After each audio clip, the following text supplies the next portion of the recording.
Hi guys, Flashback here and welcome to another FIFA 20 XBC video. It is Sunday, it is 6 PM and surprisingly EA actually gave us content. They don't typically give us content on a Sunday, but today they've given us a new flashback card in Rodrigo Palacio, the former Inter Milan player. I want to say he kind of brings back memories of like FIFA 12, FIFA 13. Those kind of days where he was like a pretty overpowered type of player. But of course today was the final day of the Premier League season. Hopefully your team did well on the final day. Of course, Manchester United qualified for the Champions League. Spurs qualified for Europa League in the end, which is pretty decent by them. I think so, on goal difference. They drew, and I know that Wolves got beat, and then a few other things happened, of course. Bournemouth got relegated and stuff like that as well.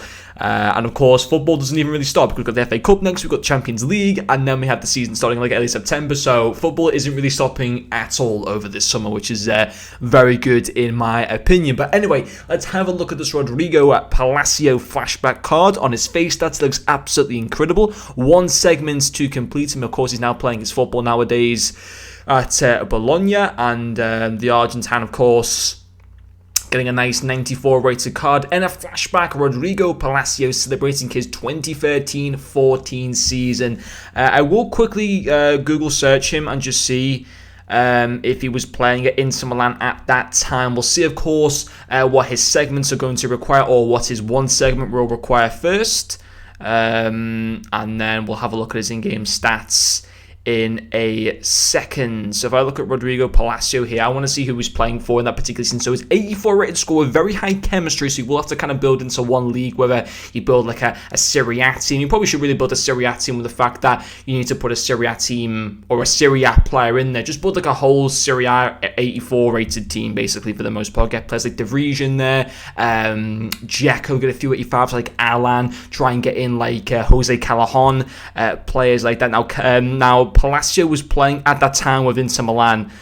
He's been playing with Bologna since 2017. He used to play for Boca, Banfield, Genoa. He actually had a really good record back in the day as well. So that is pretty cool. So in terms of like what that requires, that isn't too, but it's going to be under 100,000 coins.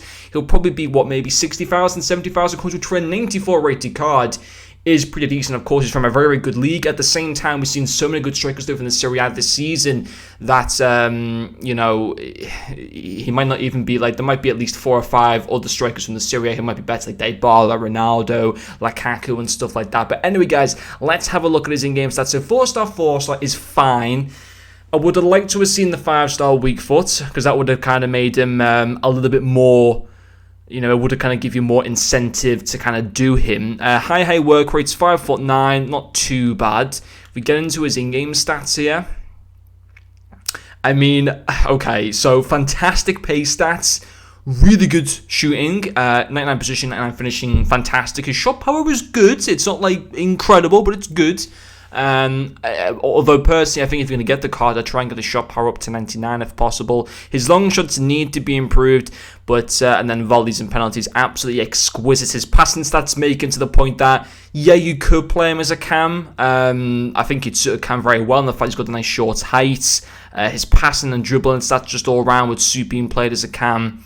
Although his natural position, of course, over the years has been as a striker, you could play him as a cam if you really wanted to. Maybe you've already got like teams in Dybala in your team, and maybe you only like one run striker in your team, so have Dybala as your striker, and then maybe Palacio in behind or something like that. You could do that. His dribbling stats are absolutely exquisite. He's going to feel nice and smooth on the ball. 99 heading is good, although you can't really head it at all in this game, to be quite honest. And then stamina's nice, aggression's really cool, strength at 80 is kind of like, yeah, whatever, not too bad. Finesse shots is a very good trait to have. This card looks fantastic, absolutely fantastic value for money, 100%. There's nothing really that bad about him at all. And even in the areas that aren't necessarily quite as good, like his long shots and stuff like that, you can, and his strength, you can easily fix this with a chem style. But I think personally, if you're going to do this card and you want to kind of make him even like a more better player, yes, focus on getting the strength up, the long shots, and maybe even just trying to get that shot power up, because I've said it before and I will continue to say it, guys, for the rest of my FIFA 20 videos. Shot power is the most important stats on an attacker in FIFA 20. Certainly in the shooting category as far as I'm concerned. I don't really think finishing, of course it matters, the finishing stat, but in my personal opinion it doesn't matter quite as much as shot power. Just from my kind of experience of playing with the game, the shot power is such a meta stat to kind of have in FIFA if it's nice and high rated. But anyway, let's have a look at the other strikers from the Serie A, because there's so many. There's honestly such an abundance of players. Like I said before, the Lukaku team of season, the Belotti summer heat cards, of course the many versions of Ronaldo, the Dybala team of the season. The list is endless. The Serie A really has just had like an amazing the summer heat Ibra card that you can get for free as well, or you used to be able to get for free from objectives. There's just such a cool like abundance of Serie A players, and it really just has had such a cool resurgence over the past few years, to the point where is it maybe even like apart from the Premier League, you could probably say it's like the second best league to build squads in FIFA this year. You could make a very, very good argument for that. Maybe even the best league to make squads from in FIFA 20. Yeah, I'd like to know what your guys' thoughts are on that. But yes, I said before, I think we were looking at like another card the other day. I can't remember what one it was, but you got like the Martinez team season, the Immobile, the Ilicic, the Lukaku, as we said before. What was the card that came out the other day it wasn't Belotti, it was someone else. It was Sanchez. So, we're getting like so many cool Serie A cards all the time. Of course, Sanchez could go up to a 95 rated if Inter beat, who were they playing against? Was it Parma? It might have been Parma as like the new Summer Showdown. I can't exactly remember, but yeah, at the same time, you got like Dybala here. He kind of actually looks better than Dybala in quite a few areas, like in his pace, his shooting, his physicality. I think De Bruyne's got 5-star, not De Bruyne. I thought Dybala had a 5-star somewhere. He's just 4-star as well. Lacks in physicality stats. Actually only has 90 finishing and 90 shot power, which is kind of average actually for an attacker. That's 94 right at the stage of the game, like the Rebic card, Belotti and stuff like that. Don't get me wrong, he's obviously a very good card, and he has, for the most part, nice low rated requirements. I do think he's a good card to go for. You look at his stats, and I think he would be well suited, and of course, try and bump up that strength, bump up the long shots, and you're going to have one hell of a player. Is it the most cool card design at this stage of FIFA? When Flashback card design first kind of came out at the start of FIFA, like the Flashback Theo Wolf card and stuff like that, yes, it was kind of like a cool card design at that point, but as the years gone on, the Flashback card design now looks slightly more unappealing compared to the team season card designs and the summer heats and like the icon moments.